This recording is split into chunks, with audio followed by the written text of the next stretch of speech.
Taylen so beautiful, Mom. loved to be with his family. We missing Taylen. A 2-year-old boy found dead in the mouth of an alligator after his mother is murdered. Now the boy's father faces charges. That Levy, and welcome to Law and Crime's Sidebar podcast. Police in St. Petersburg, Florida, had asked for help last week as they searched for little Taylen Mosley. They'd already found his mother, Pashun Jeffery, stabbed in their apartment. She was stabbed to death. Now, Thomas Mosley, he's 21 years old, and he's Taylen's father, faces 2 counts of murder. This story is horrifying. Imagine that. A 2-year-old little boy, a toddler, found in the mouth of an alligator. So you can only imagine what likely happened to this child. Joining me to discuss this investigation and the charges and the circumstances is Fil Waters, a frequent guest and veteran homicide detective, also the founder of Kindred Spirits Investigations. Phil, welcome back to Sidebar. Thanks for coming on. Thank you, Angenette. Good morning. Good morning. So, Phil, I think that when we saw last week that this plea for help had been put out after Pashun Jeffery was found murdered in her apartment, it was very violent. We understand. We all kind of knew that something bad likely happened to Taylen. I mean, we've done enough of these. You've done enough homicide investigations. I've covered enough of them to know that more than likely the little boy, it was not going to end well. No, you're right. There's nothing, and I'm reminded in this particular case of a couple of things when I was on the job. Is number one, when I thought that I had seen everything, then something like this comes up and proves that I was wrong. And the second thing is, and I was reminded of in the book of Proverbs in the Bible about one of the 7 things that God hates, and that's hands that shed innocent blood. And this is one of those cases. And little Taylen, I can't imagine what was going through his mind when his father was taking him to some place ultimately to kill him. And I think the results of that, the violent, when I first read the article, the scene itself was described as a very violent scene. Before I even got into the main part of that particular article, my immediate thought was this is going to be personal. This is going to be a scene of great rage, overkill, that kind of thing. And so that always leads to the person most, the closest to that person who's been murdered. And as it turns out, of course, it is the father of Taylen. And we don't know the circumstances because he's not talking. Of course. And we already know mom's cause of death by stabbing, homicide by stabbing. And now an autopsy will be conducted on Taylen. We don't know if he was, heaven forbid, still alive when he was thrown in the water, or we don't know if he was killed and then his body then dumped. They had to actually kill the alligator. I mean, imagine this, Phil. These police officers, they're out looking for Taylen, hoping to find him alive. And they happen upon this lake in a place near the apartment complex, and they see an alligator swimming around with something in its mouth. And they think, oh my God. They had to have known when they see this that it's the little boy. They kill the alligator to get Taylen's little body out of the alligator's mouth. I mean, who knows what happened to this child? So, will this autopsy, in your opinion, be more difficult to conduct? I don't think so. I think because they have, as it said in the article, that the body was intact. So that's going to be very helpful in determining the cause of death. It is hard to imagine, however, this I hesitate to use the term father, but this person did this to his own little boy. These are one of these cases that I've always said I've made numerous scenes of child deaths, baby deaths, and I've always said that we've only got a few of these in us. I worked a similar case with a 3-year-old little boy who was beaten to death by his father because he wet the bed. So I can just tell you there's a different um, there's a different evil that takes place when something like this happens, and I think there's a special place in hell for people like this.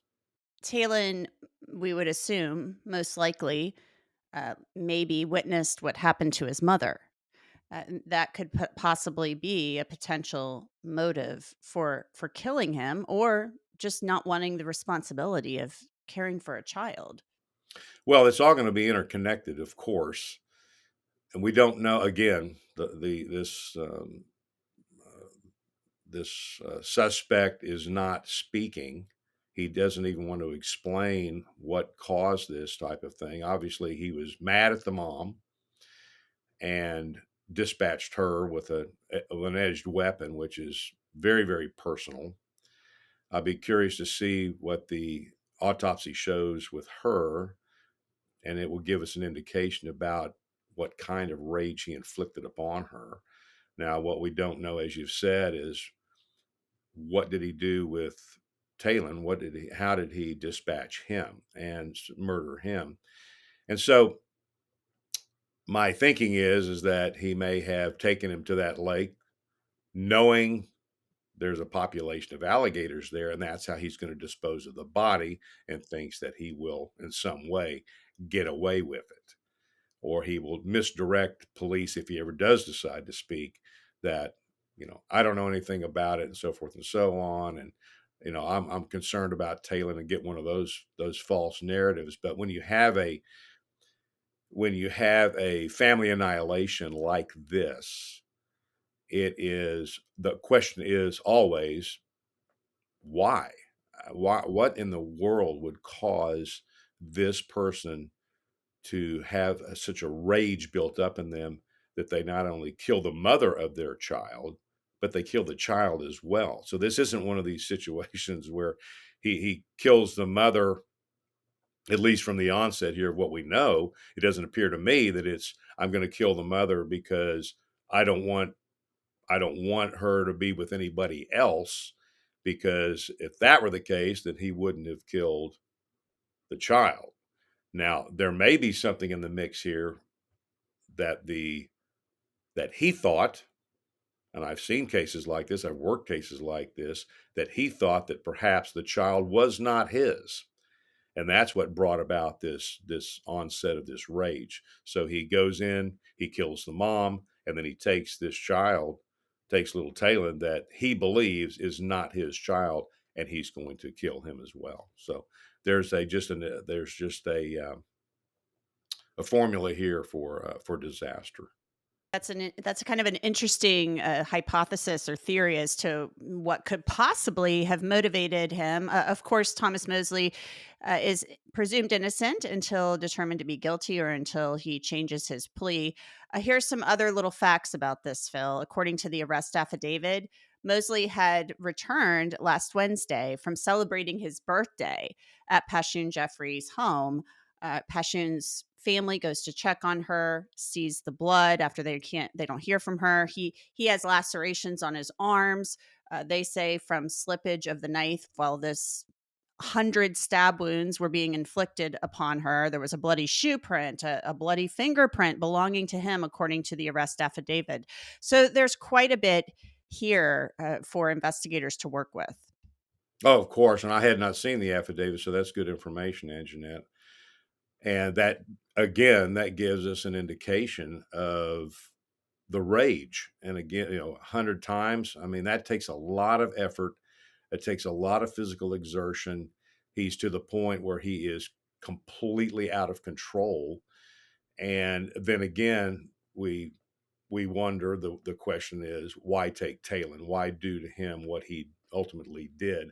And then I will tell you, this is a case where I think people don't understand in general about what law enforcement, and in particular what homicide cops see. And they see these things on a daily basis. And these are the things that affect those officers and those detectives. I know they did me. And because I've got 3 children, I have 9 grandchildren. When I see something like this, you can't help but personalize the effect that this is going to have on the family, on Taylen's extended family. So this is just, to use your word at the beginning of this, it's horrific. Yeah, it's horrifying. I even feel like that's not a good enough word, but it's about the best I can do at this point in time. We're going to keep an eye on this case and see where it goes. But my gosh, little Taylen and his mother, I can't stop thinking about them, and I hope they can just rest in peace. Well, I would encourage in these cases, that the family, that we keep them in our prayers. They're going to need a lot of healing. Most definitely. Fil Waters, thanks so much as always for coming on. Thank you. I appreciate it, Angenette. Take care. That's it for this edition of Law and Crime Sidebar podcast. You can download and listen to Sidebar on Apple, Spotify, Google, and wherever else you get your podcasts. And of course, you can always watch it on Law and Crime's YouTube channel. I'm Angenette Levy, and I will see you next time.